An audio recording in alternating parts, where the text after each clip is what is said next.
Shalom, kami menyambut saudara sekalian dan juga bagi Anda yang baru pertama kali bergabung dalam ibadah online GBI Bethel. Kami berharap saudara sekalian dalam keadaan yang sehat dan dalam lindungan Tuhan.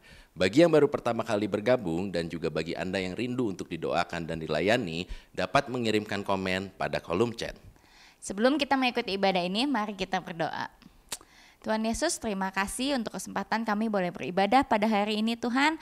Biar Engkau yang sertai terus Tuhan dari awal sampai akhir Tuhan ibadah hari ini Tuhan.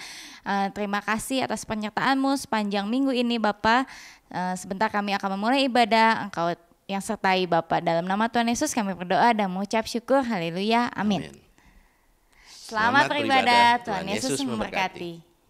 Firman Tuhan berkata, apa yang gak pernah kita lihat, apa yang gak pernah kita dengar, apa yang gak pernah timbul dalam hati manusia, Tuhan akan sediakan buat kita. Boleh sama-sama kasih tepuk tangan buat Tuhan kita. Allah sanggup melakukan segala perkara, dulu, sekarang, dan selamanya. Kuasanya tidak berubah. Allah sanggup melakukan segala perkara, dulu, sekarang, dan selamanya. Kuasanya tak berubah. Kasih tepuk tangan buat Tuhan kita. Katakan haleluya.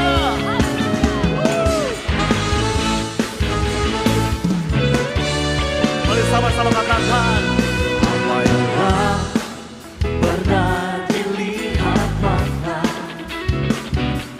yang tak pernah didengar telinga, yang tak pernah timbul di dalam hati, semua disediakannya bagi yang mengasihi Dia. Sama-sama, Allah sanggup melakukan segala perkara, dulu, sekarang, dan selamanya. Kuasanya tidak berubah. Allah sanggup melakukan segala perkara, dulu, sekarang, dan selamanya. Kuasanya tak berubah. Sekali lagi katakan, Tuhan baik. Haleluya. Kau baik Tuhan. Sama-sama sekali lagi katakan, apa yang tak pernah dilihat mata dan tak pernah didengar oleh setiap telinga kita, dan yang tak pernah timbul. Oh Tuhan, kami percaya ini Tuhan, semua disediakannya. Mari sama-sama kita angkat tangan tinggi-tinggi dan katakan, Allah sanggup melakukan segala perkara, dulu, sekarang, dan selamanya. Kuasanya tidak berubah. Allah sanggup melakukan segala perkara, dulu, sekarang, dan selamanya. Kuasanya tak berubah. Kami percaya Tuhan, kuasa-Mu tidak pernah berubah, dulu, sekarang, dan selama-lamanya. Haleluya. Tuhan kita Allah yang sanggup. Lebih tinggi lagi katakan, Allah sanggup melakukan segala perkara. Kau melihat setiap kami Tuhan jemaat di tempat ini Tuhan. Kami sedang memuji-Mu Tuhan. Allah sanggup melakukan segala perkara, dulu, sekarang, dan selamanya. Kuasanya tak berubah. Dulu, sekarang, dan selamanya. Dulu, sekarang, dan selamanya. Sekali lagi, selamanya. Kuasanya tak berubah.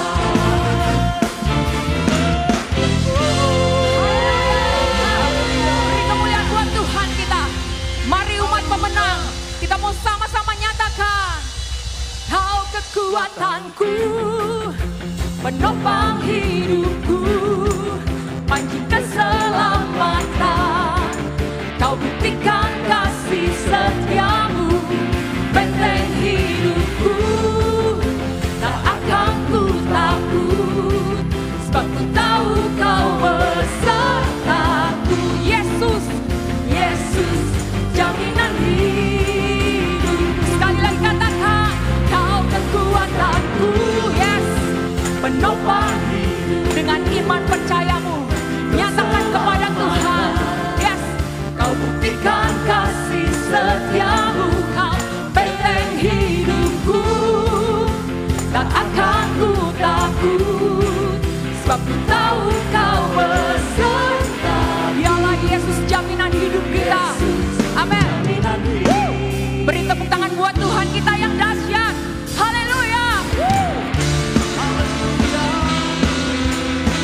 buktikan kasih setiamu.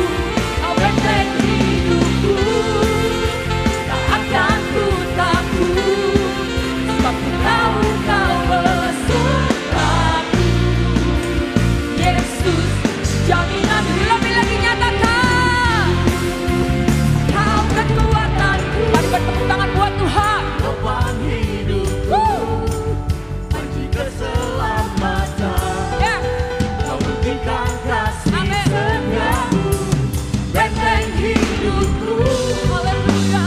Akan ku tahu, Sebab ku tahu kau besertaku. Yesus, Yesus, jaminan hidup. Katakan kau kekuatanku, kau kekuatanku.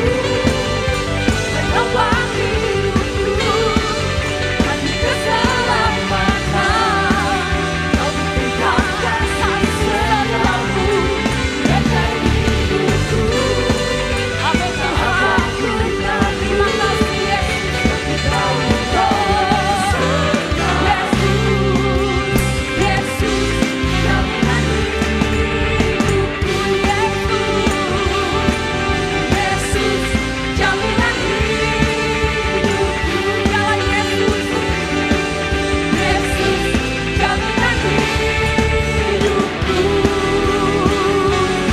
Sebab masa depan sungguh ada dan harapanmu tidak akan hilang. Amin.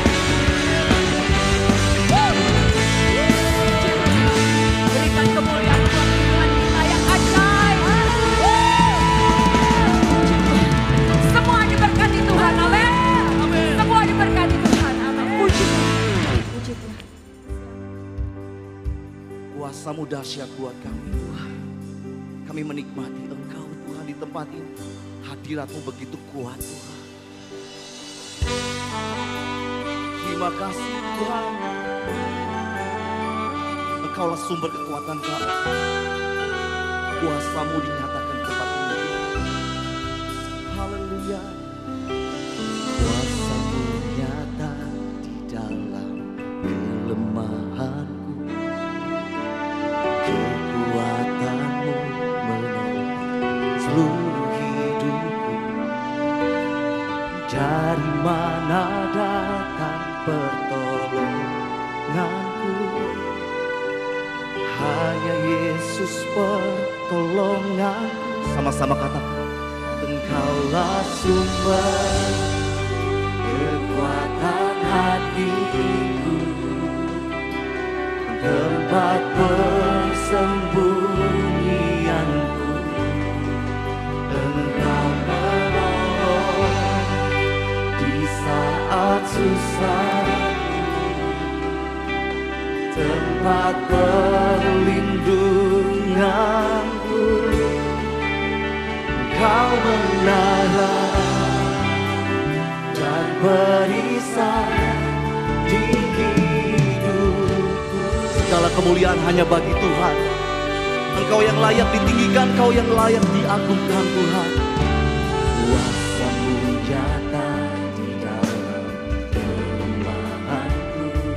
Kekuatan-Mu Tuhan menopang seluruh hidupku.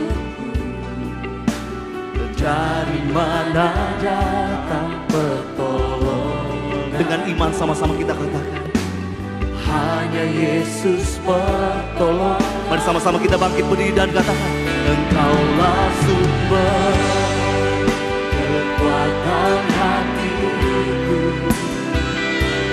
tempat persembunyianku. Engkau penolong di saat susah, tempat perlindungan. Kau menara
lagi.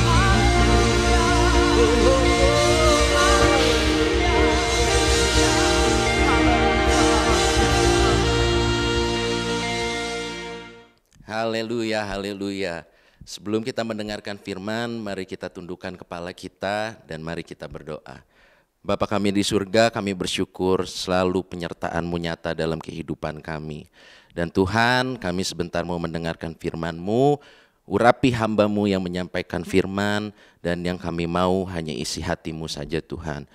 Biarlah kami mendengar firman-Mu dan hati kami menjadi tanah yang subur Tuhan. Kami serahkan firman hanya ke dalam tangan-Mu dan kami siap mendengarkan firman. Hanya di dalam nama Yesus, haleluya, amin. Hari ini saya akan menyampaikan firman dengan judul Karakter Laskar Kristus. Kita akan baca 2 Samuel pasal 23 mulai ayat yang ke-8 sampai 12 yang demikian bunyinya. Inilah nama para pahlawan yang mengiringi Daud. Ishibaal orang Hakmoni kepala Triwira, ia mengayunkan tombaknya melawan 800 orang yang tertikam mati dalam satu pertempuran.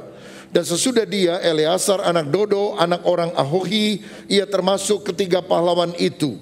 Ia ada bersama-sama Daud ketika mereka mengolok-olok orang Filistin yang telah berkumpul di sana untuk berperang, pada orang-orang Israel telah mengundurkan diri. Tetapi ia bangkit dan membunuh demikian banyak orang Filistin sampai tangannya lesu dan tinggal melekat pada pedangnya. Tuhan memberikan pada hari itu kemenangan yang besar.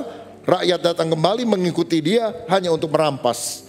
Sesudah dia sama anak Age orang Harari, ketika orang Filistin berkumpul di Lehi, di sana ada sebidang tanah ladang penuh kacang merah dan tentara telah melarikan diri dari hadapan orang Filistin. Maka berdirilah ia di tengah-tengah ladang itu. Ia dapat mempertahankannya dan memukul kalah orang Filistin.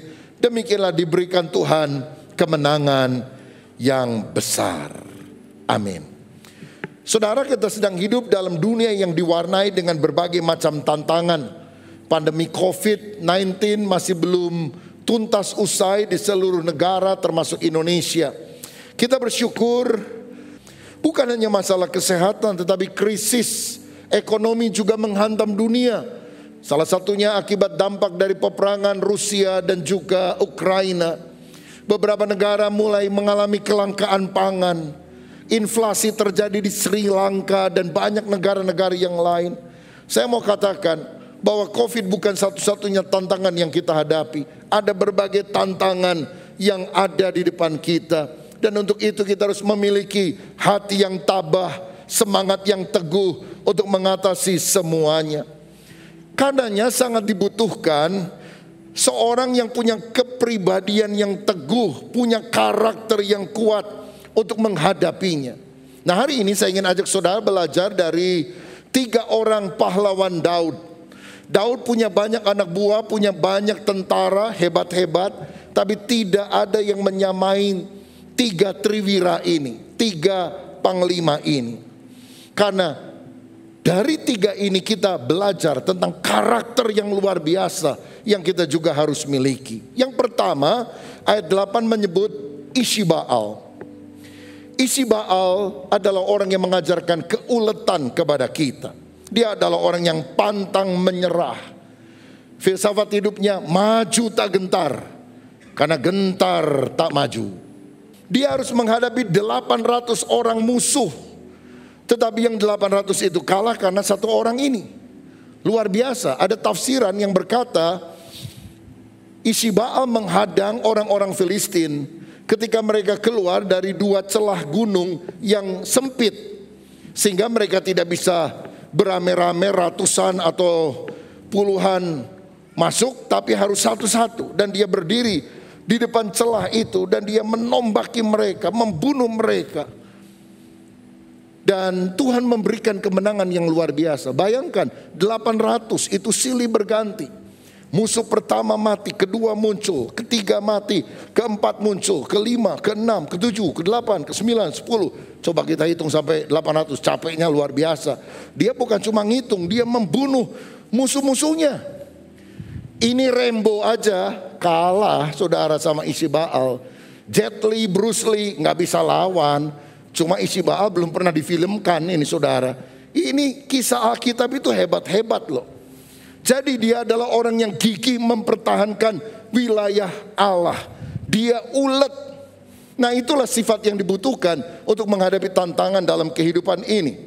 1 Korintus pasal yang ke-16 ayat 23 berkata, berjaga-jagalah, berdiri dengan teguh dalam iman, bersikaplah sebagai laki-laki dan tetap kuat.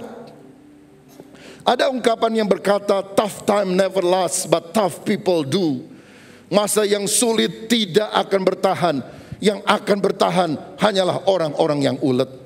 Karena itu jangan gampang menyerah. Dikit-dikit frustrasi, mau bunuh diri. Aduh Tuhan, rasanya gak kuat hidup. Mungkin ada yang lagi pacaran ditinggal, putus sama pacarnya selingkuh sama temennya lagi saudara. Waduh mau gantung diri. Tunggu dulu, dunia tidak selebar daun kelor. Kalau Tuhan tutup satu pintu, Tuhan buka pintu lain yang lebih baik. Kenapa hal itu bisa terjadi? Kok ditinggalin?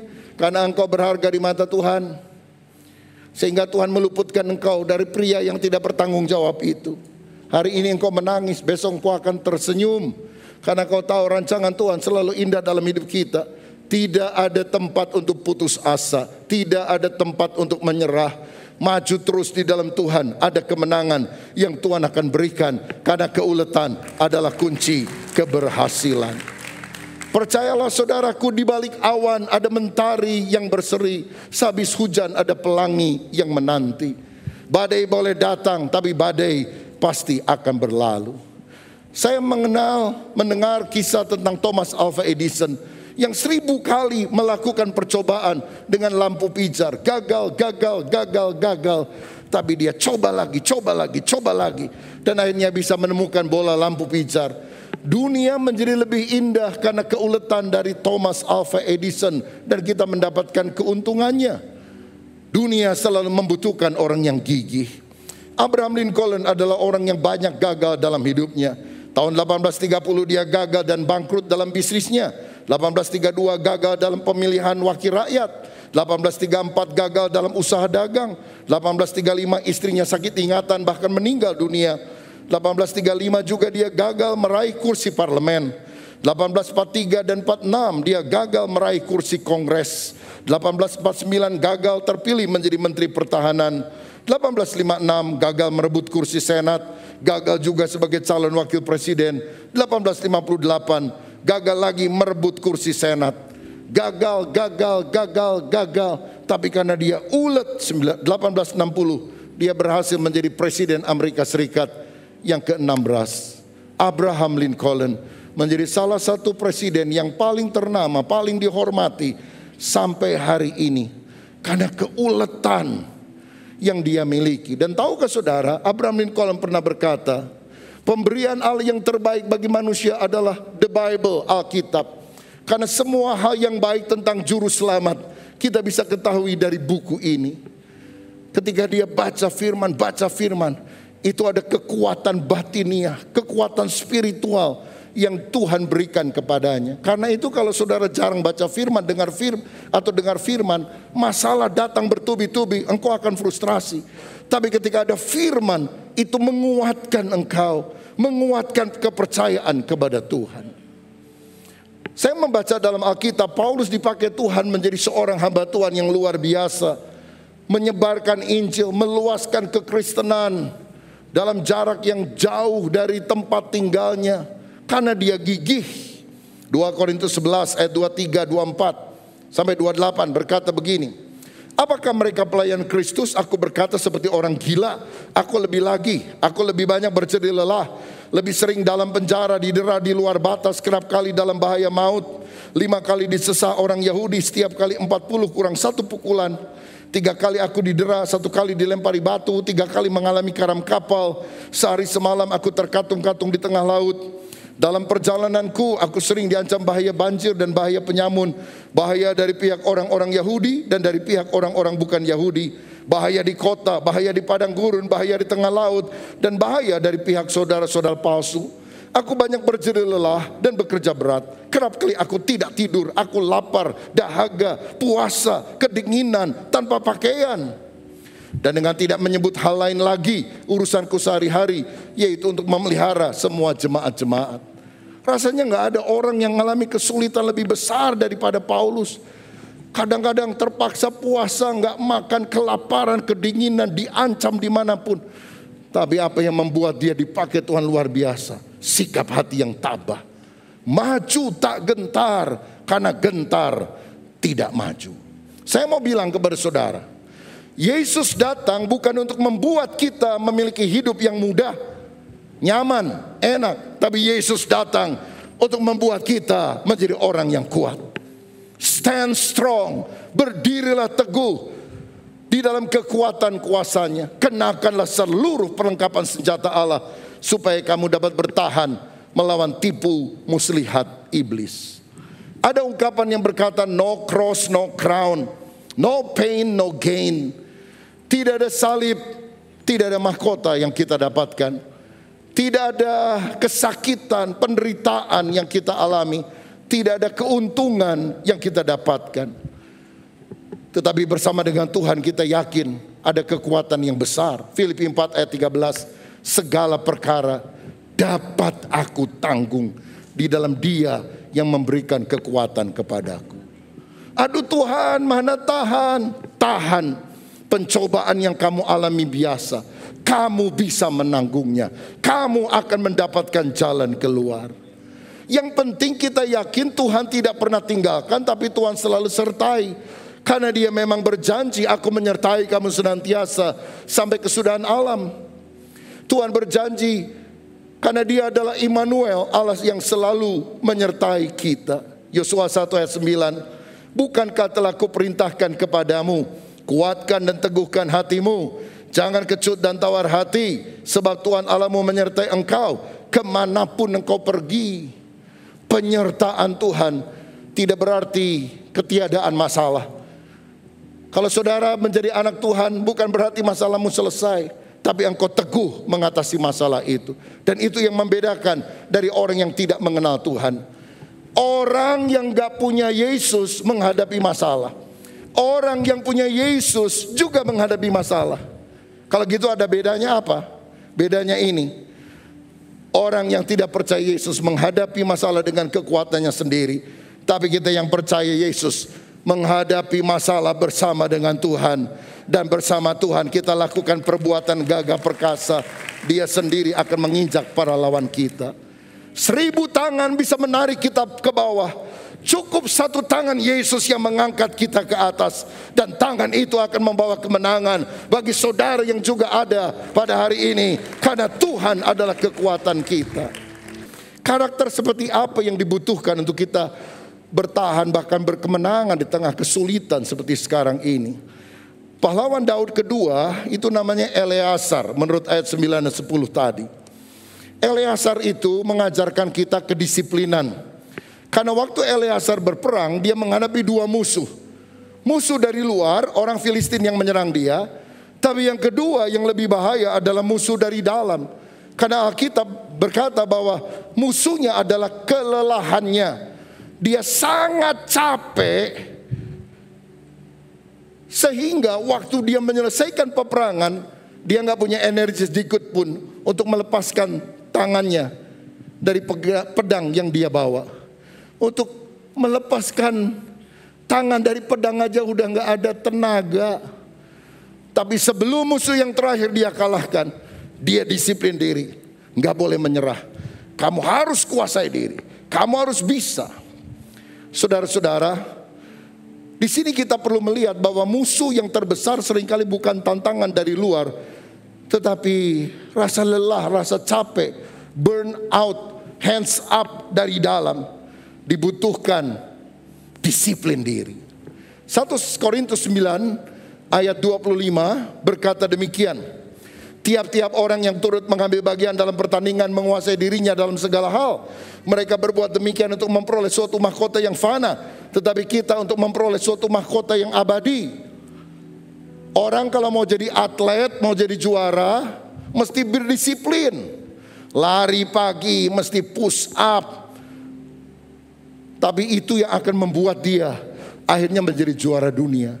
Orang yang malas-malasan, gak mau exercise, latihan, dan sebagainya, gimana bisa jadi juara dunia? Kalau ada orang dari Indonesia jadi pemain bulu tangkis internasional, dia mesti latihan pagi, siang, sore kadang saudara. Orang lain kerja 8 jam sehari, dia main bulu tangkis 8 jam sehari dengan berbagai latihan fisik lainnya. Coba saudara tanya, pernah bosen nggak? Oh yakin saya, jawabannya ya pernah lah. 8 jam sehari, bukan kerja, latihan. Ngejar-ngejar kok tuh, bulu ayam, kiri kanan, muka belakang. Apa nggak bosen? Ya bosen lah. Pengennya tidur-tiduran, jalan-jalan di mall, refreshing. Tapi kalau gitu gimana jadi juara dunia, juara kampung aja enggak? Ada ungkapan yang berkata dari para prajurit, lebih baik mandi keringat di medan latihan daripada mandi darah di medan pertempuran. Wah, waktu dilatih, diproses, digojlok itu, waduh susah sekali. Tapi lebih baik mandi keringat daripada mandi darah. Kuncinya kedisiplinan. Saudara-saudara, modal semangat doang tanpa disiplin tidak akan menghasilkan perkara-perkara yang besar dalam hidupmu. Orang gak cukup modal semangat, disiplin. Disiplin artinya pengendalian diri. Disiplin itu harus dimulai dari dalam. Nah, kalau kita tidak belajar taat kepada disiplin dari luar, seringkali kita tidak bisa menundukkan kepada disiplin kita dari dalam. Kadang-kadang kita keras sama orang lain tapi lembek kepada diri sendiri. Mestinya kita harus keras terhadap diri kita dengan disiplin dan lebih fleksibel kepada orang lain. Karena kunci untuk keberhasilan menang dalam tantangan adalah kedisiplinan. Lihat para murid, semangat cinta Tuhan, tapi waktu Yesus mengajak ke taman Getsemani, Petrus, Yakobus, Yohanes, Yesus minta ditemani dalam masa pergumulan menjelang kematian. Yang mereka lakukan apa? Tidur. Waktu Yesus berdoa, amin, dia lihat, cuma pada ngorok saudara-saudara. Yesus bangunkan, Pet, bangun Pet. Yakobus, Yohanes, Nas, bangun. Aduh, sorry Tuhan, kecapean tadi pelayanan. Udah gak apa-apa, ayo bangun lagi. Tidak sanggupkah kamu berjaga-jaga dengan aku 1 jam saja, kata Yesus. Doa lagi. Yesus doa. Begitu amin, lihat muridnya lagi apa? Tidur. Ngebangunin bukan cuma sekali, beberapa kali loh saudara sekalian.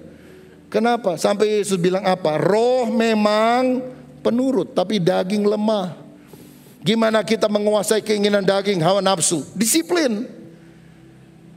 Disiplin artinya saudara menetapkan satu hal yang kau harus lakukan continue dalam kehidupanmu. Kadang-kadang kita ingin, kadang-kadang kita tidak ingin, tapi orang harus mendisiplin diri. Dan itulah yang akan membawa kita naik. Saudara tahu bahwa kata disciple, murid, itu akar katanya sama dengan disiplin. Seorang murid adalah orang yang harus mendisiplin dirinya. Disiplin bikin tugas. Disiplin bikin paper kalau mahasiswa, kalau murid. Mesti disiplin. Waduh, ini dosennya kasih tugas mepet-mepet lagi waktunya.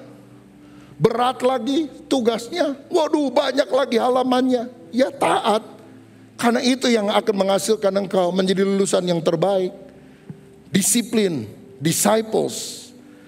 1 Korintus 15 ayat 58. Karena itu saudara-saudara yang kekasih, berdirilah teguh, jangan goyah, giatlah selalu dalam pekerjaan Tuhan, sebab kamu tahu bahwa dalam persekutuan dengan Tuhan jeripayamu tidak sia-sia.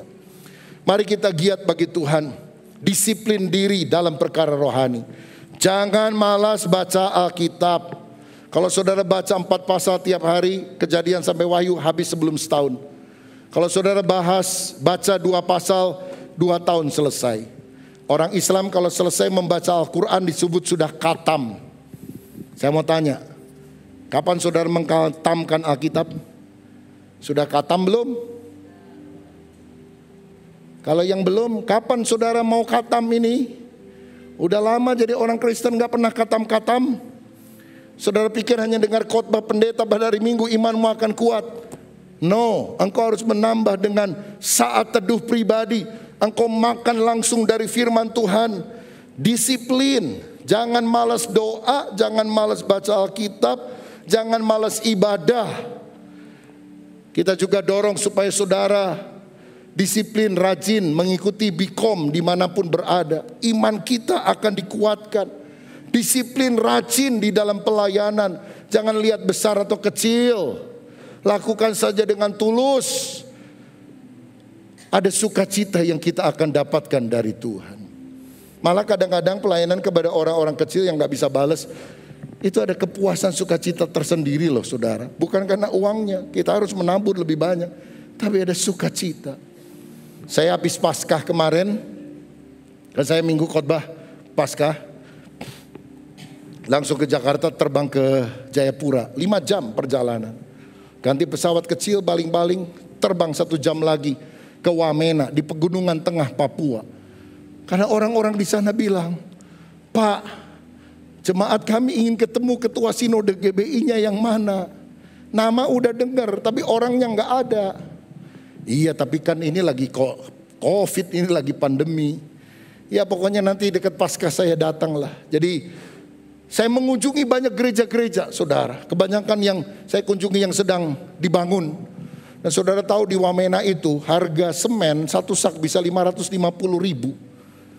Bisa berlipat-lipat daripada yang dijual di Pulau Jawa. Kalau bangun rumah di sana, misalnya anggaran 500 juta, di sana bisa 1,5 miliar. Bisa kira-kira 2-3 kali lipat saudara sekalian. Tapi mereka semangat membangun gereja Tuhan. Saya kunjungi ada berapa? 6 gereja atau berapa. Dan saya lihat dari satu tempat ke tempat yang lain. Dan mereka menyambut dengan antusias. Coba saya ajak saudara lihat ya klip ini. Jadi waktu saya turun dari pesawat, saya lihat dari kaca, ternyata orang-orang pakai jas semuanya. Waduh, saya juga kaget saudara. Dan ternyata mereka menyambut di airport di Wamena dengan tarian tradisionalnya.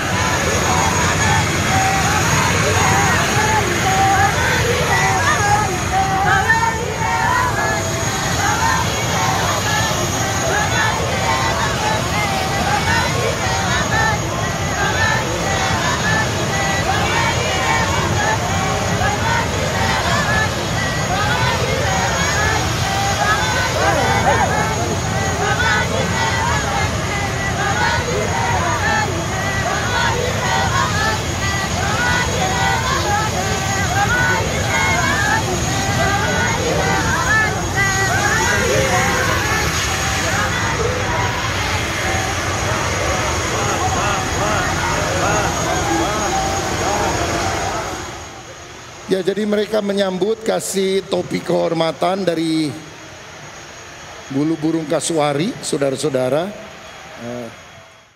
Dan kemudian saya melanjutkan perjalanan untuk mengunjungi beberapa gereja. Dan di salah satu gereja saya juga tunjukkan klipnya. Mereka sangat bersukacita, dari anak kecil sampai dewasa mereka kumpul sama-sama.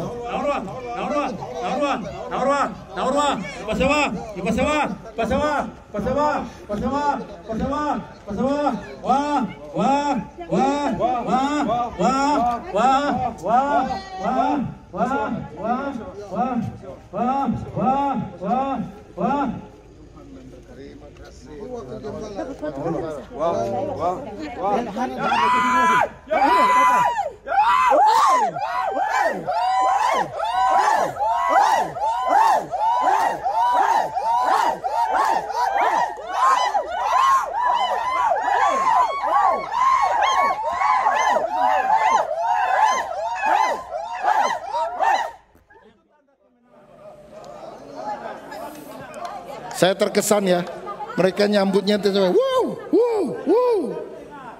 Di Bandung mah cicing wae, saudara sekalian. Saya tanya, wah, itu apa sih? Terima kasih katanya. Oh, terima kasih Bapak udah datang. Tadi, nah ini dikasih tas buat istri saya, kebetulan tidak ikut. Tapi yang pertama tadi digantungan itu ada tas khas mereka. Ya, karena mereka juga sedang membangun gereja, saudara. Dan waktu saya ke hotel, saya lihat tasnya itu ada isinya ternyata. Proposal pembangunan gereja, saudara. Pinter juga mereka, haleluya. Saya bilang oke, saya bantu. Haleluya. Saya pernah mengunjungi daerah ini, saudara, cukup lama waktu yang lalu. Dan waktu itu sekarang udah lebih maju, saudara. Saya dulu waktu mendarat, itu orang koteka, banyak sekali orang pakai koteka. Sekarang udah agak jarang, ya. Dulu pikir, waduh, koteka tahu nggak? Ya kalau nggak tahu ya udah nggak apa-apa, gitu saudara. Sekali-kali bolehlah kita mission trip ke sini supaya kita ngalami sesuatu yang luar biasa. Dan sebagai penghormatan, mereka bakar batu namanya saudara. Jadi mereka adakan satu acara bakar batu gede-gede dibakar sampai merah menyala, lalu kasih ubi di sana, kasih babi yang gede saudara, bisa 40 juta atau berapa begitu. Dan saya disuruh untuk membelah itu babi. Aduh, ini pengalaman pertama nih. 3. Terus. Ya. Wah.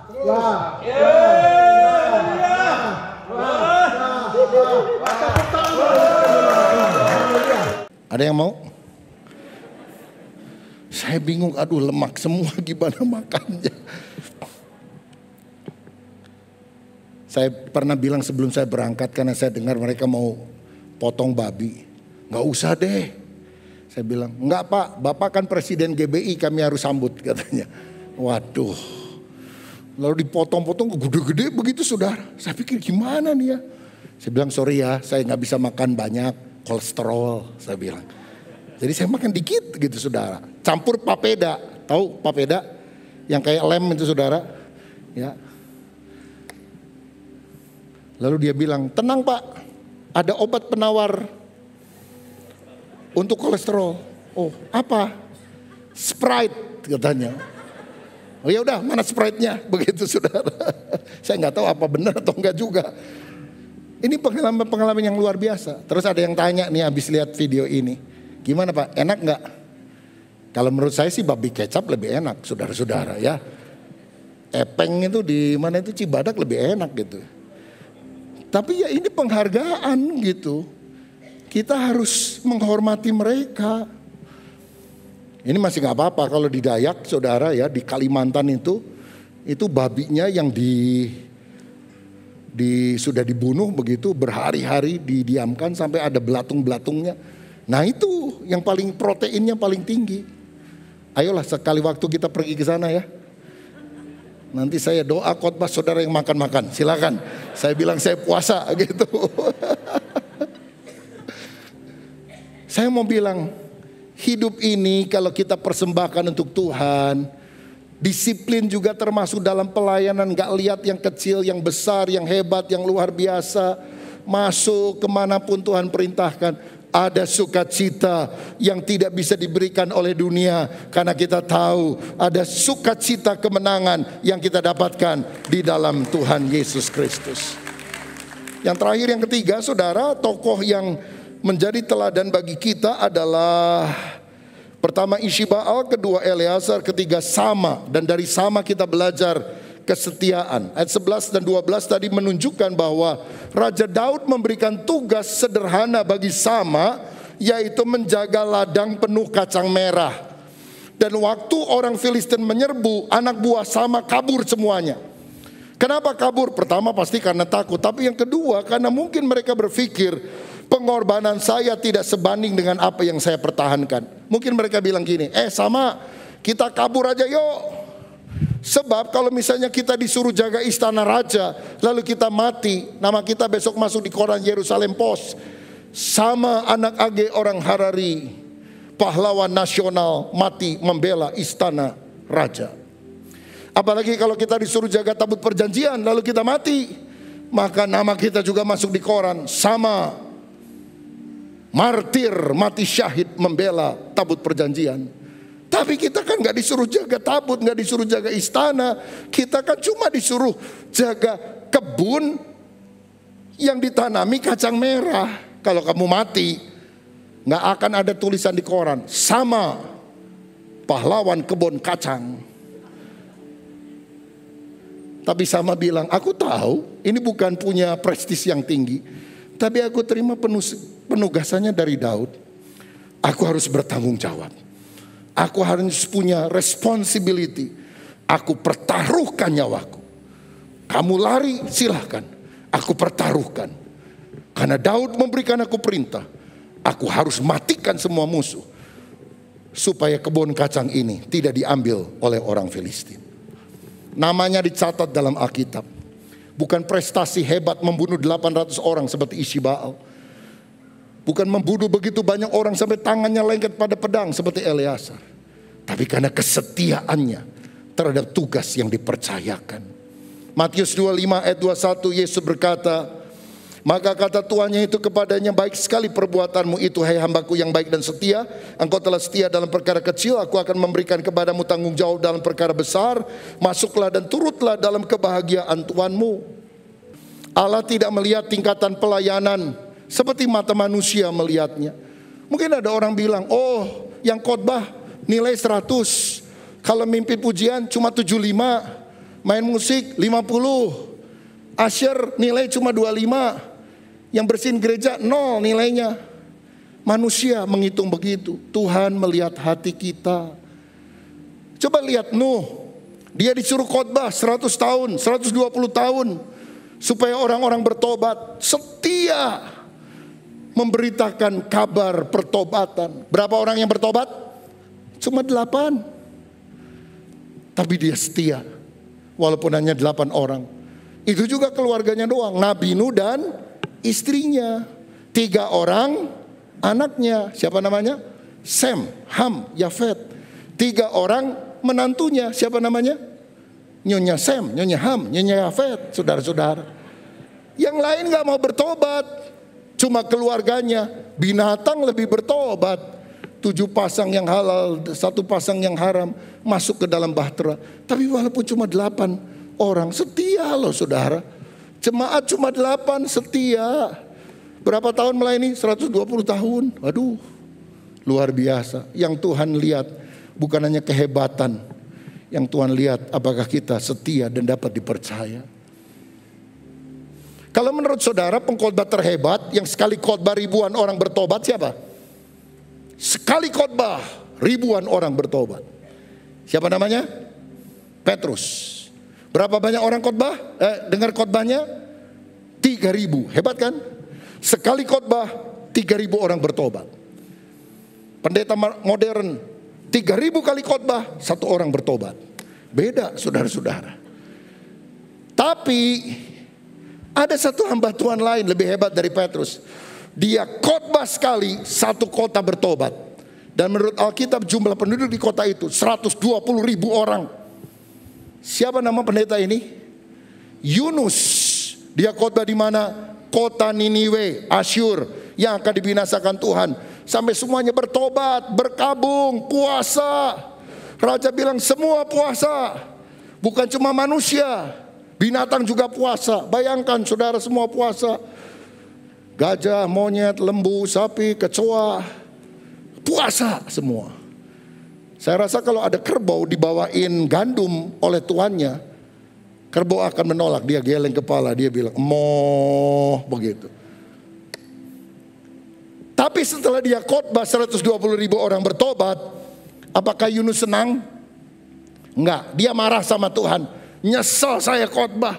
Gara-gara saya khotbah bertobat tuh semua orang. Mendingan mereka dihukum sama Tuhan. Lah ini pendetaannya loh saudara.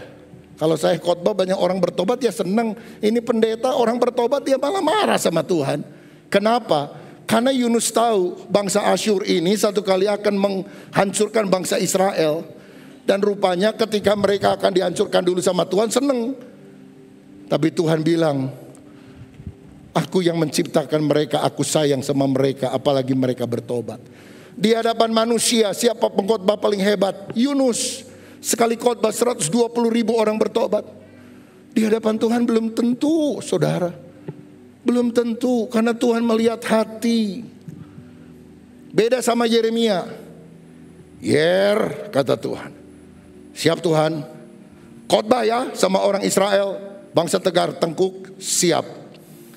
40 tahun kamu mesti khotbah. Siap.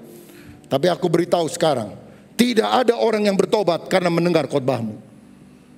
Saya mau tanya, kalau saudara disuruh diperintahkan begitu sama Tuhan, khotbah enggak?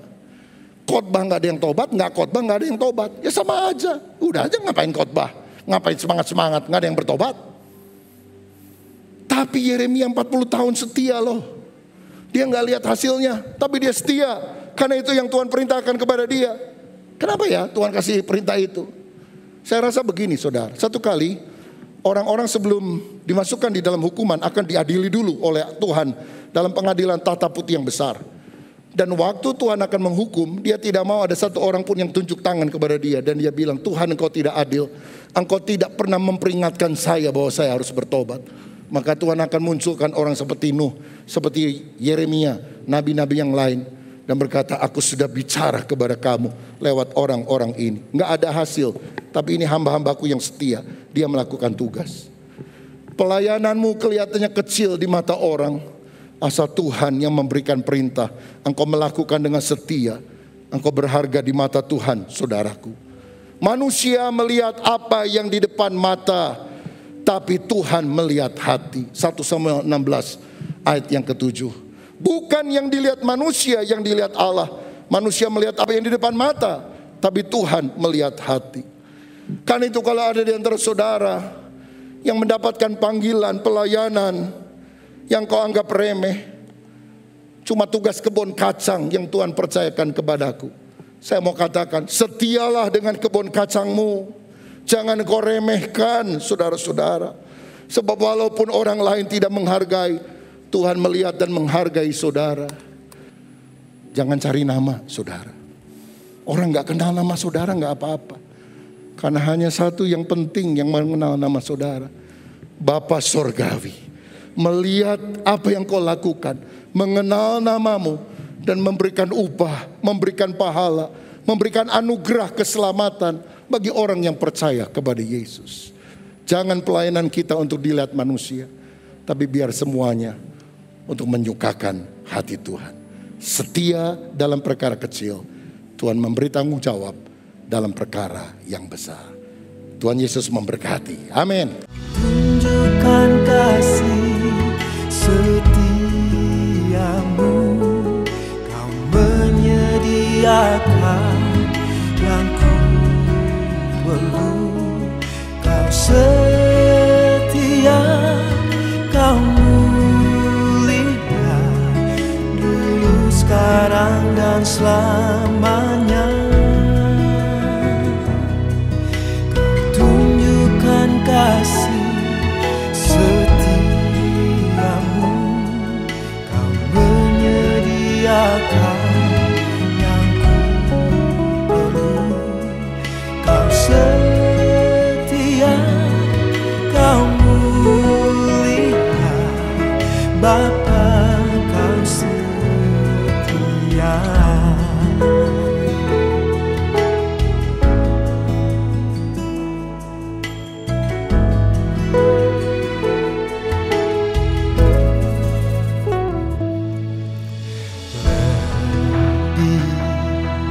Dari harta, kaulah segalanya. Tenanglah jiwaku dalam hadirat-Mu. Kau tunjukkan kasih setiamu, kau menyediakan yang ku perlu. Kau setia, kau mulia, dulu, sekarang dan selamanya. Kau tunjukkan kasih setiamu, kau menyediakan yang ku perlu. Kau setia, kau mulia, Bapa kau setia. Kau setia, Kau mulia, Bapa Kau setia.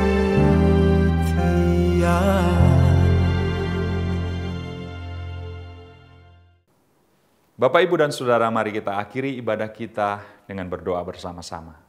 Kami menaikkan syukur Bapa Surgawi, Engkau baik, bahkan sangat baik bagi kami. Engkau mengerti apa yang kami perlukan dan butuhkan. Engkau yang akan terus menuntun kami, menolong kami, dan setia mendampingi setiap kami. Ajarkan kepada kami yang memiliki berbagai macam kelemahan ini juga untuk tetap setia kepada Tuhan, taat kepada Tuhan, mengandalkan Tuhan di dalam kehidupan kami.